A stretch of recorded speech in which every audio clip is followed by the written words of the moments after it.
All right, welcome in Corbet's Corner. We got fantasy football news and notes with Ricky Larson at the end of this podcast. We'll talk UFC 269 as well, but we got to get the man, the myth, the legend, my guy, Christian Verde on. Christian, good to get you on. Social media coordinator, of course, for us, but you do a lot of work for LSU, hoops, football. You're a student there as well, about to graduate this May. And you guys have been in the news all season, right? Yeah, good and bad. Right. So what did you make of Coach O? You've won 3 titles this century, talking football. We'll get into hoops as well, as you guys are one of the few undefeated teams remaining. 9. Saban, Les Miles, Coach O. What was 2019 like for you? You were there, right? Yeah. 2019, I was working with the team, doing just athletic communication stuff for them, stats and all that stuff. It was surreal. It was literally watching history in front of your eyes every single game. Nobody could mess with us, step in front of us. Every single person we played, other than that Texas game, it really wasn't a competition. I mean, we beat the hell out of Georgia in the SEC championship, I think. And then, you play the Chick-fil-A Bowl. I forget who we played against, Oklahoma. And I mean, we had our 3rd string team in, and then national championship, I think the Clemson took a 14-7 lead, and then we didn't look back from there. So a lot of that was really taking it in and, really appreciating the greatness that was in front of me, because I know I'm probably never going to see a team like that I root for ever again play to that multitude that they did. Yeah, no kidding. I mean, one of the greatest college football teams ever, right? You had Burrow leading the way.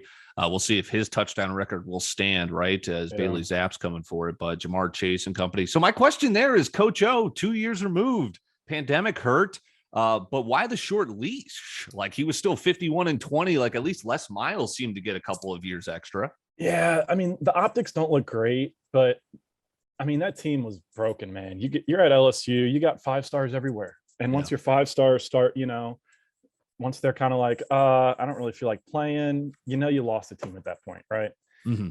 And a lot of that comes down to, after we won, how big did his head get or something like that? There's reports of, people hanging around the team that probably shouldn't have been hanging around the team with him and everything like that. Reports, I should say. Yeah. So a lot of that, I think, is just, and then you give him the big contract right after he wins, right? So I think there was a lot of complacency almost with him, and he kind of took his foot off the gas and stopped really giving everything that he did whenever he was an intern and then, hired to be the main guy. Yeah, so now he gets to ride off into the sunset on his buyout money. He had the last one at home as an underdog. He's not coaching in the bowl game. But what are your expectations realistically now that Brian Kelly's in charge? Well, a lot of people are upset because there's a lot of assistant coaches getting, going. Corey Raymond, the guy who basically coined DBU for LSU, he's going to Florida with Napier.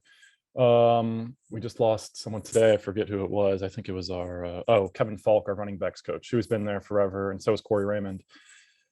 But this was it's a rebuild for us. I think, we promoted Coach O from within, and we kept everyone around him the same. And at LSU, you can't go 6-6 and you can't go 5-7 or whatever we did last year. I mean, that's not right.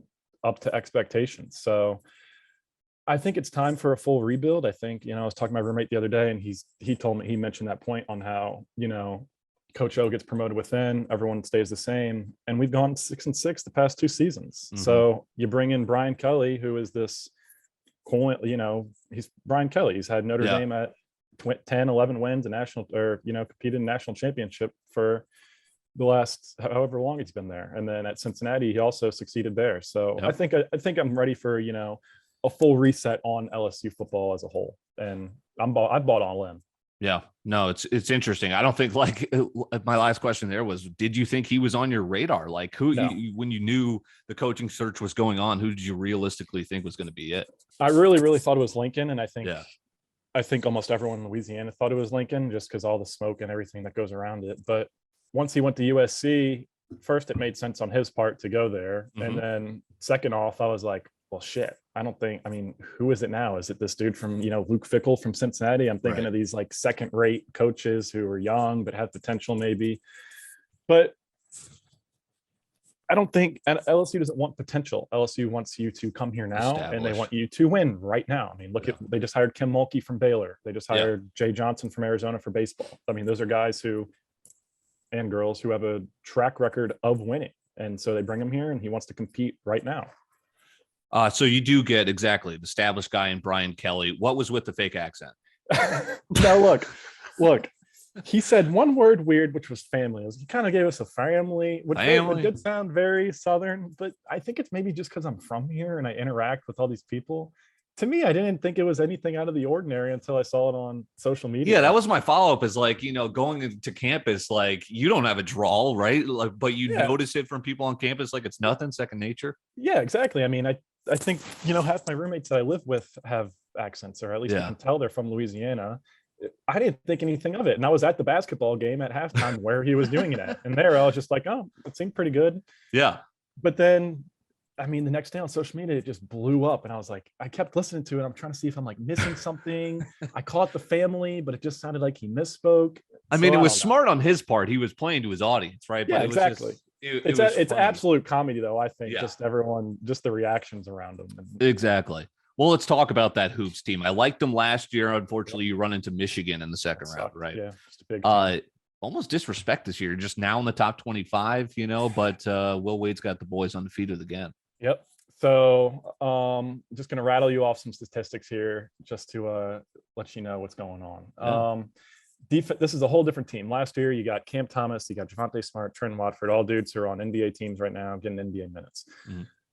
Losing them hurts offensively. That's probably 80% of our offense last year. So what Will Wade does, like he said every year, college basketball is about, you got to rebuild a team every single year. No team that you have is going to be the same unless you're a Villanova who can get people to stay for 4 years, right?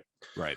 So last year, I think the last 3 seasons for Will Wade, we've been in the bottom 10% of college teams when it comes to defense. And there's a shit ton of college basketball teams. There's like 300 something, right? So last year, we've been consistently bad on defense. This year, where's it at? Just had it up. Where's it at?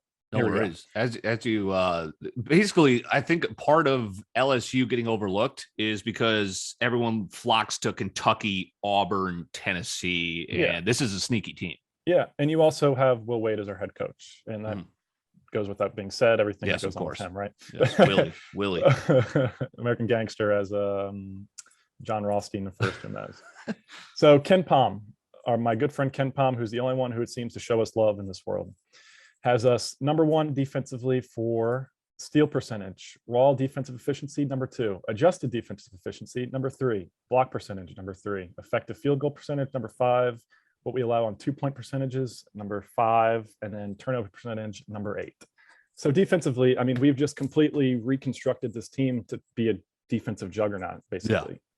I had written down here, I would call you guys one of the top 3 defensive teams in the country. Yeah, I would agree too. And I think in terms of net rating, that just came out the other day, we're number 2 behind Purdue. Yeah. In terms of, I mean, we have 3 of the top 6 guys in terms of defensive efficiency throughout all of college basketball. And we're not playing cupcake teams. I just want to let that be known. We're playing a Belmont who makes the tournament consistently. We're playing Ohio, who was just a 13 seed and won a game last year. We played a multitude of teams. We just went to Florida and beat Georgia Tech and undefeated Wake Forest. Yep. Almost like it was nothing. We went to OT with 1, but then handled it in OT. And I'm saying, like, this is tracking to be a 3 or a 4 seed, and please the AP or the committee keep lowering those odds for us, because I don't think Will Wade cares. He's going to go on a run with his guys. No, he doesn't care, and what he's going to use that is motivation, because he'll use the drop of a dime to motivate them to do absolutely anything at all. So there was a clip the other day, some insight for you. There was a Sunday game at 11 against Florida and some team that does not matter. During that halftime, it was on SEC Network. They're highlighting all the teams in the SEC, right? So they go through your Kentuckys, the Auburns, the Tennessees, everyone like that. Talks about them all. And there's the end of the segment. Guess who they didn't mention? Oh, wow. The old LSU Tigers. So I had someone come up to me and they're like, hey, man, is there any way you can find replays of games online? I was like, I can try. What's up? He was like, I need you to find this clip from halftime from from the Florida game. And I was like, I can try, but what's it for? He goes, so they had a segment on the SEC teams and didn't talk about us. And I was like, oh, so what do you need it for? He's like, Will wants to show the team that. That's So incredible. like, okay, yeah. I mean, and that's just the kind of guy he is. He'll use absolutely anything. And we just beat the hell out of, man, who was it? Ohio, maybe. I think it was maybe that game. And Ohio. He came in that locker room pissed. I mean, he was mad at them. You could see his press conference went, I think it almost got like 1,000 favorites on Twitter, just because of how mad we won. And it was a 20-point win. Right. So that guy is never satisfied with anything, which pumps me up. I absolutely love it. No, he's a winner wherever he goes. That's why he came here. And machine, everything like that. So good looks. You've got obviously the new era here with Southern Brian Kelly, and you've got Will Wade rolling, firing on all cylinders. We're living good at LSU. It hasn't been good the past couple of years, but we're turning upwards. Yeah, no kidding. That's the spot to be. Appreciate you hopping on, Christian Verde, our guy. We'll get you on as we follow LSU throughout the course of the college basketball season. Good to get you, man. Absolutely pumped. Thanks for having me. Good to get our guy Ricky Larson back here. Thanksgiving off, scheduling conflicts last week, but we are back. Fantasy football advice and a good week to talk some UFC as well, as UFC 269 is this weekend. Let's start with we're kind of going to talk like some matchups, fantasy advice for certain matchups. We'll get into some like which player would you rather start at each position, and we'll wrap up with UFC. I just saw this headline and it is so damn funny. We were talking about this on your podcast, of course, Lucky Shots Media. Check him out, YouTube, Twitter, etc. for his stuff weekly, daily too. Mike McCarthy, we were talking about on your podcast how maybe the Dallas Cowboys are in trouble. Look at the football team, winners of 4 straight. It started with that shocking win over Tampa Bay, and they just keep on doing it. They play twice in the next 3 weeks. It begins this Sunday. Mike McCarthy, coming off the COVID list, comes out and says, we're going to win this game. Really? You want to give Ron Rivera a chip on your shoulder? You want to give Taylor Heineke a chip on your shoulder? You're a buffoon as it stands, and you come out saying that. We talk about Antonio Gibson. What are some players we're going to be watching for in this matchup, Washington and Dallas? So obviously Gibson. Who knows if J.D. McKissick will actually be in the game? But either way, Gibson has been going out, putting up numbers, doing a great job. And look at, how Washington's kind of playing football now. Their brand of football has turned into, we're just going to hold on to the football for as long as possible so that your offense doesn't have it. If we score, cool. If we don't, well, we just took 8-10 minutes off the clock. Right. Good luck with a drive. So, what is the main thing you got to do when you're controlling the ball? Run the ball. So Antonio Gibson, big play there. Possibly no Logan Thomas this week. So where are you going to pivot? Well, Ricky Seals-Jones. Why not? I like his first name. It's a great first name. But he played pretty decent when Thomas was out the first time, and he's a big target. If they drive all the way down to the red zone, he has as good a shot as any to, get a touchdown reception. So I like him as well. Obviously, Scary Terry. I think he might be one that's a little tougher to start this week, possibly just because of the way they're playing football, and there's not going to be a ton of passes in there. Washington finally, you saw the first week Taylor Heineke played, they threw the ball like 50 times. And I was like, what the hell are you doing? That doesn't make sense. Well, now they're finally back to what they should have been doing from the beginning. I think their win streak goes a little longer had they not, been throwing so much. But, those guys, Curtis Samuel, I think, is probably going to be out. Okay. May or may not be out this week. So not a lot of players on their side, but some solid guys if you're going to play someone over there. I would steer away from Amari Cooper on the other side. Okay. Excuse me. I don't know. He's been injured. Yeah. Hasn't been anything great for him. If you were to start anybody, I'd even steer away from Zeke and go with Pollard.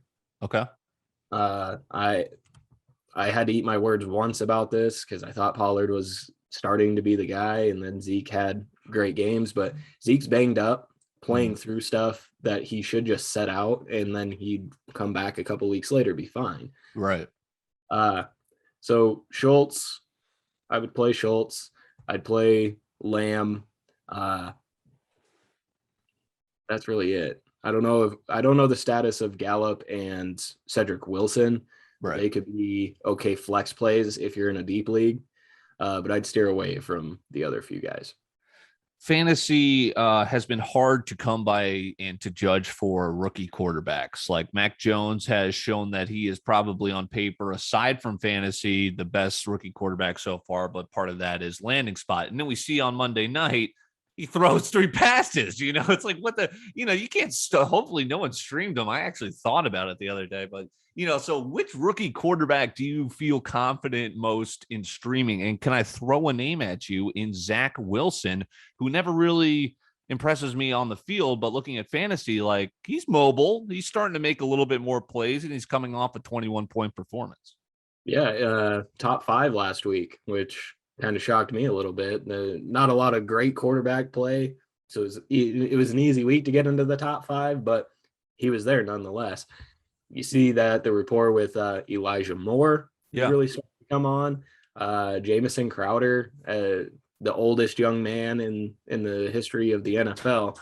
You think he's like in his 30s. He's like 27 or something like that, and not very old, but he'd be an all right streamer. Who are some of the quarterbacks out this week? I forgot to write down who's on buys and all of that, but there's probably a couple quarterbacks that you may be starting that are on buy. He's an option. If you can't go get Taysom Hill, right, then you're kind of tossing up to stream a quarterback this week. Zach Wilson, why not? They're going up against someone. They got the Saints, so that's my only. Their defense is pretty good, but who knows? Yeah, but they're gonna have to go out and do something. Yeah, I wouldn't expect them to go out and do absolutely nothing. So he's somebody maybe.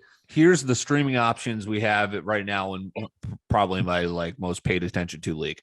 You've got Zach Wilson, Baker Mayfield, Jimmy G, Big Ben going tonight, or Teddy B. I think I'd go Teddy B, but then I'd probably go Zach Wilson too there.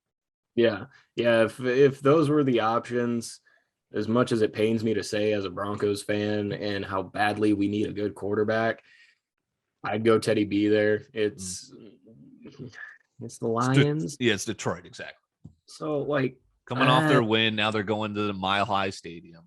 Yeah. So I mean, I feel like you could expect about the same out of Zach Wilson and Teddy Bridgewater, but Teddy's got the better matchup, so I would lean more that way. Man, I don't know. Hopefully the Broncos just run the ball a lot, because I like watching that more than I like watching Teddy Bridgewater try to throw. Right. That's a good point. I have a difficult question for you. Which Tennessee running back? That's it. Jesus. I don't even know half their names, if we're being totally honest. I don't even know half their guys. I thought it was McNichols, and all of a sudden Hilliard goes off. I pick him up. He goes off again. Now I'm seeing Deontay Foreman. Good Lord. For a little bit, you even had Adrian Peterson in that mix. Right. Now he's in Seattle. I can't keep up. Yeah. I don't know. Honestly. Fair question. It is just so many different names in a backfield that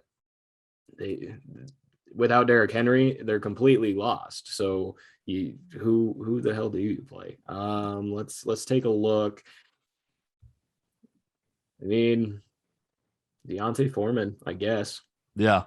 Oh, he's got a decent amount of touches, had a 100-yard game in his last game. So I guess, and Tennessee is Jacksonville. That's why the only reason Hilliard appears to be, he had a big run or reception 2 weeks ago before they had their bye. But then, I see that Foreman's the lead back. Tennessee's confusing, but that's, no one cares about that. That's just my potential problem, because I have to employ Tennessee running backs at this point in the season. Yeah. I'm going to Cincinnati this weekend. Boots on the ground. San Fran coming to town, coming off an embarrassing loss at Seattle. Now they're heading east. Line moving towards the Bengals, even though they are an underdog at home. I think short underdog. What are some fantasy implications here? Debo potentially coming back. What does that mean? Mitchell, give us the lay of the land. This is a game where I'm normally wrong when I expect games to be shootouts, mostly because it's a hopeful that, yes, fantasy numbers, let's have a game. Shootout. But honestly, I could see rolling out just about anybody you want to. For the Bengals, I would steer away from both the quarterbacks. That could be problematic, but T. Higgins, go with Jamar Chase, Joe Mixon, CJ Uzama. I'm about this close to rolling out CJ Uzama. I think I'm streaming him this week in a league. Yeah. So why not? And then on the other side of the ball, you can roll out Mitchell, you can roll out Kittle, possibly even Ayuk, maybe. And then, if Debo's back, you don't know how he's going to get up to 20 points, but he'll get there somehow. I mean, they may throw him one pass, but then he'll get a couple rushing touchdowns. 5 rushing touchdowns in the last 3 weeks that he played. What the hell? They should put him as a running back next year, honestly, like they do with Patterson for fantasy implications. But yeah, that dude, I mean, he's fast. Shanahan's run scheme makes anyone look good. So you throw the best athlete on the field back there. Yeah, he's getting like his yards per carry has been incredible. Yeah, groin issue though. So temper your expectations. Let's stick with your theme of offense. I think these are 2 games of the week, 2 that should have plenty of offense and hopefully plenty of fantasy points too. It's Buffalo, Tampa Bay. Buffalo coming off. They're going to be, I think they're looking forward to warmer weather after what they played in on Monday. Short week. Fantasy lay of the land here for Tampa Buffalo. Perhaps a Super Bowl preview. I would go either quarterback. I think you'll be fine there. They'll probably each one, I imagine, will probably throw a pick apiece, just the way that these defenses are. For Tampa Bay, I'd steer away from Mike Evans. I've never been a huge fan of Mike Evans. Chris Godwin, holy hell, that guy had 15 targets? I think it was 17 targets and 15 catches last week. Roll that guy out. Give me 15 targets. I don't care if he catches the ball 5 times. 15 targets is a lot. Right. Then, Gronkowski finally making his big comeback. He's had 2 big weeks. What a year for Gronk. I mean, when he's been out there. Imagine what the tight end landscape would look like had Gronk not been hurt at all this year. Yeah. Possible top 5 every single week. Could have a Travis Kelce on our hands right there. And then running back, I think you can still be okay with Fournette. I know Buffalo's got a good rushing defense, but Fournette has turned out to not just be a one-trick pony of just run the football. They get him the ball quite a bit. I think he had 7 catches last week. So he's definitely a play as well. On the other side, you're going to start Stephon Diggs. You're going to feel comfortable in that. But other receivers, you got Emmanuel Sanders, Gabe Davis, who was the one who caught the touchdown last week. He's a possibility. Dawson Knox, I'm not too sold on right now. I don't like his matchup. And I don't like the production that's been going on the past few weeks for him, but possibly he could be somebody you play as well. Steer away from their running backs though. That's a mess. Right. Yeah, no kidding. It's Moss, Singletary, Matt Breida still kicking around. Okay, last game it is Monday Night Football, I believe. Well, it's a primetime game. Rams, Cardinals, and then we'll kind of get into some start sit. I'll throw some names at you, but Rams, Cardinals. I mean, good for Sean McVay for just tossing a goal line fade to OBJ, make them feel all good for the offense. Good for them. They break the OBJ curse, but now they got to face a real team, not the Jags. Yeah. I would have been totally content with OBJ not catching a touchdown last week because it just made it look like, oh, he's still a fantasy. Right. Yeah. Like he's not. No, we see right through that. Because he had that long touchdown a couple weeks ago, and just because they tossed him one this past week, no. If you're going after points for the Rams, Cooper Kupp, they need to force that guy the ball. When they're forcing him the football for some reason, it just works and they win football games. His targets have gone down. His production's gone down a little bit. No. Get that man the football. Yeah. Darrell Henderson, even. I like him this week. Arizona's got a very good defense, though. So you got to play anybody from the Rams besides Cooper Kupp with caution. Okay. Because you don't know how Arizona's defense is going to play.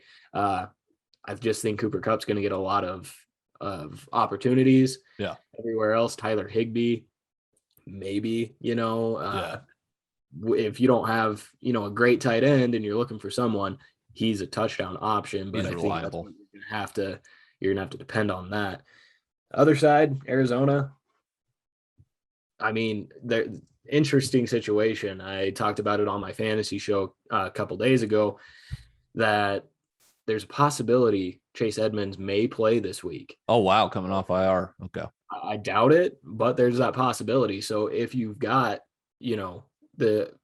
the choice between James Conner or Chase Edmonds, which one would you play? I would play James Conner, no doubt. I wouldn't expect Edmonds to do much if he is in this week. So that's where I would go that route. Yeah, Connor still a touchdown machine. D-Hop was back. He got a touchdown, but it was kind of a fake fantasy performance, right? 12. I ended up sitting him, I think. So he got 13 points. Like, it was an okay decision. What can we expect going forward from him? He's somebody that I just decided to get rid of. I drafted him and Kyler, and neither one of them are on my fantasy team anymore. I ended up being able to swap for Herbert and Allen, which more beneficial in my eyes. But he's been having kind of a weird slow season, even when he wasn't hurt. But he has been hurt quite a bit, so it's just kind of a weird year for him. If he's fully healthy, then I'm like, yeah, you play him till he dies. Yeah, right. But so far, I would much rather go Zach Ertz as a receiving option in that offense than D-Hop right now. Interesting. Yeah, so a lot of good games this week. We appreciate the fantasy advice from Ricky Larson, Lucky Shots Media.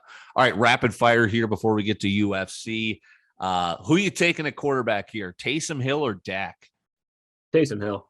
Okay. I don't believe in the Cowboys. We talked about it on my show. I think the Cowboys are going to fall off and not even make the playoffs. And Taysom Hill, dual threat, had 20 points, throwing 4 interceptions. What can he do without 4 interceptions? Possible 30-point game sitting right there. So I would take Hill for sure. Moving to the running backs, Elijah Mitchell or Gibson?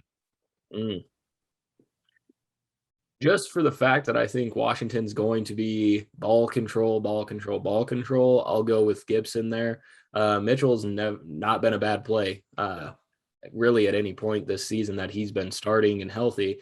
But I just think Gibson's going to have more opportunities and be kind of pounding the rock, possibly get in for a touchdown or two. And he's going to get those receiving targets as well with McKissick, either out or in a limited capacity.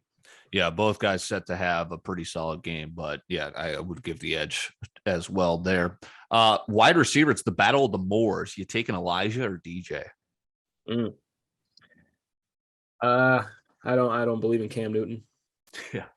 So that's me saying I believe in Zach Wilson as a quarterback more than I believe in Cam Newton, which don't quote me, don't clip me on that or whatever. But I'm an Elijah guy. He's coming on, rookie out of Ole Miss. We'll go Elijah Moore there. He's just turned it on for 3, 4, 5 weeks now. He's just been getting a lot of targets, turning it into something. So I would take Elijah there. And doing it against multiple quarterbacks, right? He's had Flacco throwing to him, Mike White with a cup of coffee, and then he's got Zach Wilson back. All right, let's go to tight end as we get you out of here, or excuse me, before UFC talk. Kittle or Gronk? It did it to me. I'd go Kittle just because it's a more favorable matchup going against Cincy than Gronk going against Buffalo. But I feel like Gronk he's reverted back to the Patriots version where it doesn't matter who the hell you put on him. It doesn't matter who the hell you're playing. He'll beat you. Throw it to a spot. He'll catch it. Yeah. Oh, man. Okay, I'm going to go Gronk. I'm going Gronk. I just don't want to think about it. We're going Gronk. Gronk. Okay, good stuff. I am jacked for this UFC card. I think one of the coolest fights I've watched in the past, year or 2 years now was Oliveira coming from behind to stun Chandler. Like, just like it was like, wait a second, this Chandler's fighting Oliveira, and he's crying as the belt's coming on. You got to root for this guy. But you also got to root for Dustin Diamond Poirier. I'm leaning Oliveira here as a dog. What am I doing? The fight win streak. Here's my only thing. Poirier, yes, he's been great. But the last 3 fighters he's faced since losing to Khabib, right? Mm-hmm. Dan Hooker, we've seen what he's done lately. And then Conor twice. Come on. Yeah, I mean, as much as I love Conor, he's not there anymore. Dustin, he's a competitor. He's a great fighter, but I honestly don't see Oliveira losing. I mean, Oliveira, how long has he been around and fighting legitimate competition to get where he's at? And he's finally there. He's not gonna, let Dustin walk in and take anything from him. He's gonna make him work. Oliveira is a monster, man, and I think he's finally gotten to the point where he's on his stride. We talked a while ago that in fighting, you kind of hit your prime a little later than sports. And I think he's finally hit that spot. I don't know how long it's going to be, but I think he's finally hit that spot of this is his prime and he's going to ride it out for a little bit. And I don't think Dustin wins. 9-fight win streak for Charles. The last time he lost was 2017 to Paul Felder, who we see in the booth more than the ring now. Yeah, exactly. So here's what's interesting. Poirier's favored, opened at 161. He has moved to just 162, but the line moving away from Oliveira, who opened plus 115. He's now plus 130. What does that tell me? Nobody knows a clue. I think it's going to be a great fight. Everyone knows what the hell's going to happen here, barring the absolute catastrophe, but it never happens. Amanda Nunes, 9-1. You'd have to put $900 to win $100. Amanda Nunes, you're running out of opponents for her. It's so dominant, her reign. Honestly, I've been following Julianna Pena. Wow, I butchered the easiest name in the world, Julianna Pena. Yes. I've been following her since she was on The Ultimate Fighter, like 5, 6, 7 years ago. She even took an extended amount of time off because she had a kid. Yeah. I mean, I don't know if Amanda Nunes has popped out any babies. I hear that's pretty hard.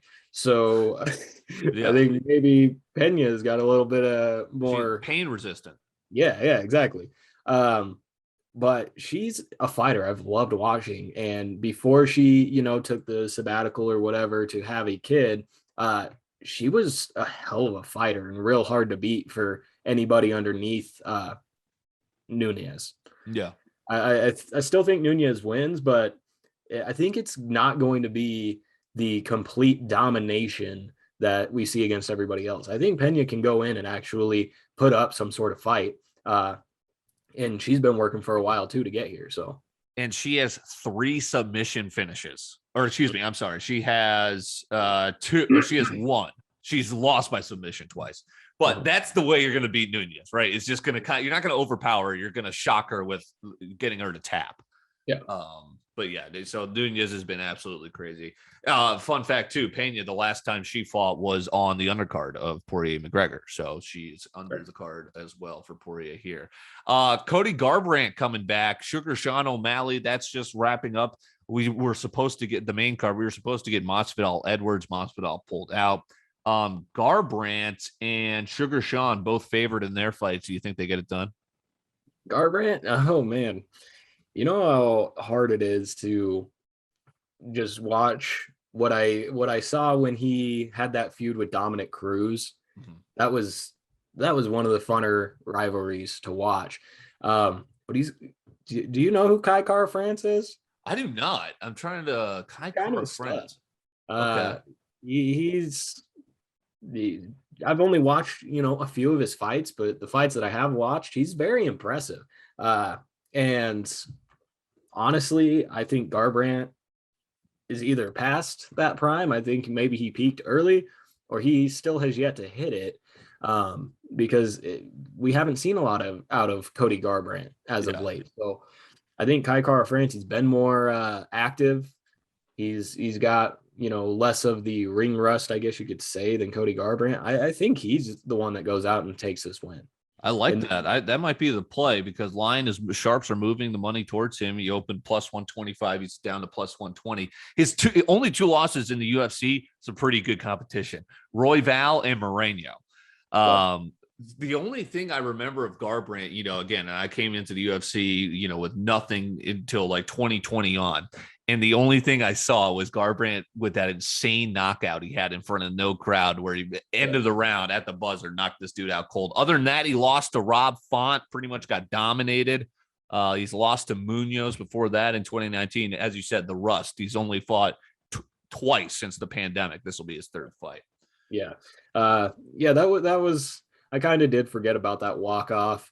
Against the Sunsao with the Sunsao.